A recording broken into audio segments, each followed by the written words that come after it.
Um marceneiro chamado Antônio, mas que é mais conhecido pelo apelido de Goiaba por conta do seu nariz muito vermelho que parece com a cor da goiabada, vai perceber que ali na sua marcenaria apareceu um pedaço de madeira de repente, praticamente do nada, e aí ele também vai notar que tem uma mesa que está faltando um pé, então quem tem limões faz uma limonada, ele vai pegar aquela madeira para fazer o pé daquela mesa, mas quando ele vai pegar o machado para poder bater naquela madeira ali, aquela madeira vai pedir para que ele não bata nele. Aquele rapaz vai ficar muito assustado, vai ficar muito nervoso, vai olhar para um lado, vai olhar para o outro, né? Será que alguém tá falando comigo? Ele vai começar a abrir todas as gavetas, vai abrir os armários, inclusive alguns armários que ele nem abria. Inclusive ele vai para a porta ali que dá para rua, vai olhar para um lado, para o outro, ver se não tem ninguém falando com ele, vai voltar um pouco ao normal, vai, deve ser coisa da minha cabeça. Então ele vai voltar ali para aquela madeira e vai dar a machadada. Mas aí o que vai acontecer é que aquela madeira vai gritar. Aí ele fica nervoso. Aí ele já começa a ficar preocupado, né? Ele já ouviu 2 vezes, né? E ele realmente começa a teorizar até inclusive se não tem ninguém ali dentro daquela madeira. Então ele vai ameaçar que aquela pessoa saia dali, ninguém vai sair. Ele vai pegar aquele pedaço de madeira, vai começar a bater em vários lugares ali na casa dele, mas aquela madeira é muito resistente, não se parte. E aí, depois de tudo isso, ele percebe que houve um silêncio, né? Aquela madeira realmente não tá falando com ele. Ele vai devolver a madeira ali pra mesa dele, mas ele tá muito nervoso.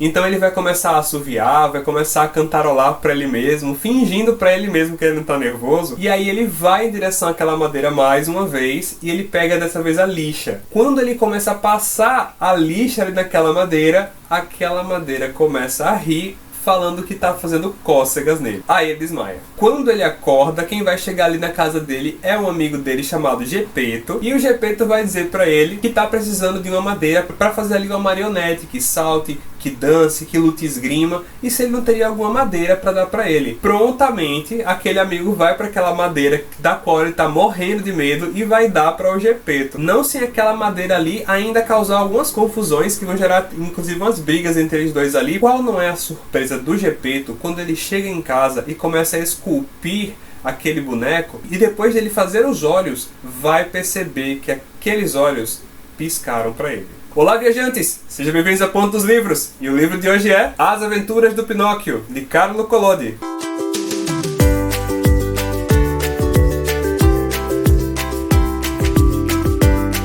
Então, pessoal, esse vídeo aqui não vai ter spoilers se eu começar a falar de algum acontecimento aqui com o Pinóquio, porque os acontecimentos aqui do livro são meio que episódicos. Você vai acompanhando passagem por passagem. Se eu começar a contar um acontecimento, eu não vou finalizar contando o que vai acontecer no final do fechamento daquele pequeno ciclo. Já tá gostando do vídeo? Deixa seu like, se inscreve no canal, ativa o sininho para não perder nenhuma notificação. Segue a gente lá no Instagram que tem conteúdo extra que tem aqui no canal. E também tem prévias de próximos livros que vão lançar por aqui também. Carlo Collodi, na verdade, era um pseudônimo para o nome dele, que era na verdade Carlo Lorenzini. Collodi é o nome do vilarejo do qual a mãe do autor nasceu, então ele utilizou esse pseudônimo para homenageá-la. Ele era jornalista e escritor italiano, ele escrevia principalmente para revistas e jornais, falando de música, falando de arte e literatura, mas sempre voltado para o tom humorístico. E o Carlo Collodi também fundou alguns jornais que inclusive influenciaram e serviram de exemplo para outros jornais ali na Itália naquela época. Um dos jornais que ele fundou era o Giornale per i Bambini,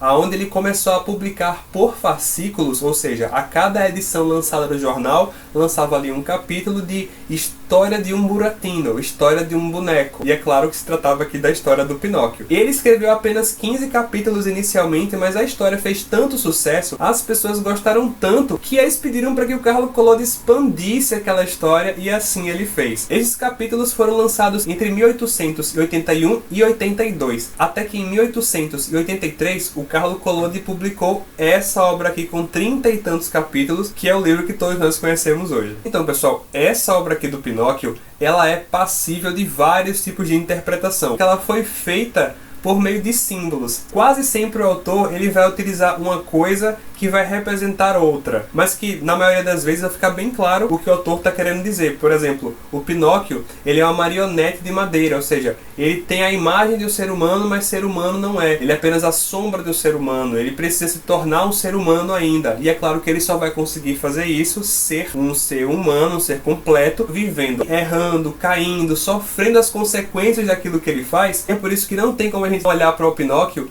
e também não ver a própria humanidade. Nós somos seres imperfeitos que estamos sempre vivendo a vida e amadurecendo a cada uma das experiências, dores, enfim. E por conta dessa riqueza simbólica, ele vai começar a ser estudado por pessoas da área da psicologia, pessoas da área da mitologia, da área da teologia, e vão começar a fazer estudos bem mais profundos dentro dessa obra aqui, tirando várias interpretações. Mas afora essa parte que é um pouco mais simbólica do livro, na superfície fica muito bem claro todo o ensinamento. Qualquer pessoa, inclusive crianças, conseguem entender direitinho quais são as lições que o autor queria passar pra gente. O livro é claramente moral, porque a gente vai acompanhar aqui um romance de amadurecimento. Como Pinóquio é essa sombra de um ser humano, ele é um ser humano, vamos por assim dizer, imperfeito, ele não é um ser humano formado, ele ainda precisa crescer, ele ainda precisa aprender. Não tem como não se identificar com esse personagem aqui na história, nem como não crescer com ele. E apesar de ser moral, ele não é chato. O Carlo Collodi, ele tem uma linguagem que é muito humorística. Então, você vai acompanhando essa história e você vai dando risada com ela. Outra coisa que é importante falar sobre esse livro aqui é que a gente tem uma imagem muito leve do que seja o Pinóquio por conta da animação de 1940, que foi feita pela Walt Disney.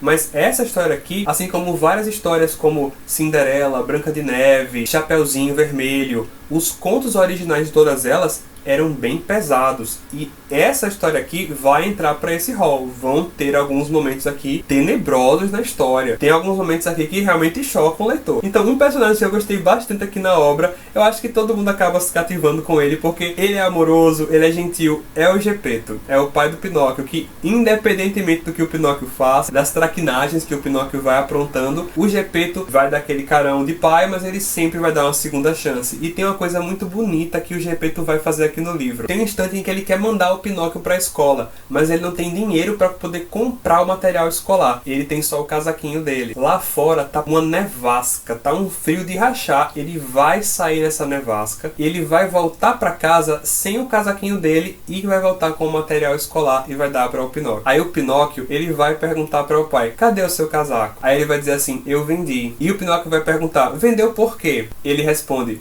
porque eu tava com calor. E aí tem uma frase aqui nesse livro que é o seguinte: a miséria, quando é verdadeira, é compreendida até pelas crianças. E o Pinóquio, ele vai perceber o que o pai fez, ele vai dar um abraço ali no pai. Tem uma frase mais à frente que fala que somente os pais são capazes de realizar determinados sacrifícios. Outro personagem muito legal da história é o grilo falante. E não apenas o grilo falante vai ter essa função simbólica de consciência, como às vezes um melro vai aparecer ali também, ou um pássaro, sempre uma figura pequena e leve que vai ficar conversando com o Pinóquio para aconselhar ele nos momentos de perigo ou nos momentos onde ele vai querer fazer algo de errado. Aqui ou acolá aparece algum animalzinho que vai tentar adverti-lo. E pessoal, tem um momento aqui que eu fiquei bem espantado com o que o Pinóquio fez. Eu não vou contar o que acontece, mas o primeiro encontro do Pinóquio com o grilo falante, o Pinóquio vai fazer uma coisa com o grilo. Eu fiquei chocado. Eu pensei: agora acabou o livro, pronto. O que vai acontecer daqui pra frente? E realmente, depois que ele faz isso com o grilo falante, o Pinóquio vai começar a tomar um monte de decisões equivocadas ali na história. E falando em decisões ruins, né, vamos falar aqui do gato e da raposa, né, que são aqueles dois personagens ali trambiqueiros daquela história, que vai acontecer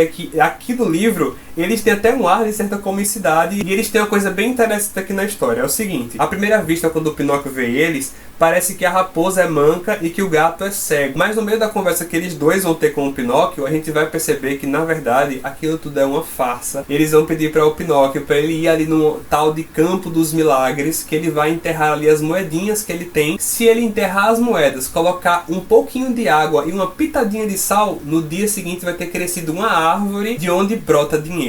Esse Campo dos Milagres fica numa cidade de nome bem interessante. Nessa tradução aqui, da Adriana Zodini, o nome da cidade é Pega Trouxa. E a lição que o autor dá é que se você quer dinheiro, ou você estude ou você trabalhe. Mas olha, eu vou dizer uma coisa pra vocês. No final da história, o autor, ele fala direitinho o que acontece com as raposas e gatos que tem por aí fora. Outro personagem que é bem interessante aqui é a própria Fada Azul. E aquela promessa, pessoal, que a gente vê, porque eu também tenho aquela questão do imaginário popular que foi construído com a animação de 1940. Aquela proposta que a fada faz para ele virar um menino de verdade não vai acontecer no início, mas lá para o meio da história, porque a história original são apenas 15 capítulos. A fada só vai aparecer depois disso e de uma forma bem fantasmagórica. Mas logo em seguida, quando ela vai ter uma aproximação com o Pinóquio, ela vai se mostrar aquela personagem bondosa, que vai assumir aqui o arquétipo de irmã ou de mãe para o Pinóquio. Então ela vai fazer aquela promessa que a gente sabe, né, de ele virar um menino de verdade, de carne e osso, caso ele passe a ser um menino bonzinho, e também vai dar sempre bons conselhos para ele. E aí, pessoal, um momento aqui que eu achei inclusive um pouco mais tenebroso aqui na história, mas eu gostaria de comentar com vocês, é toda aquela história do Pinóquio ir ali para a Terra dos Brinquedos.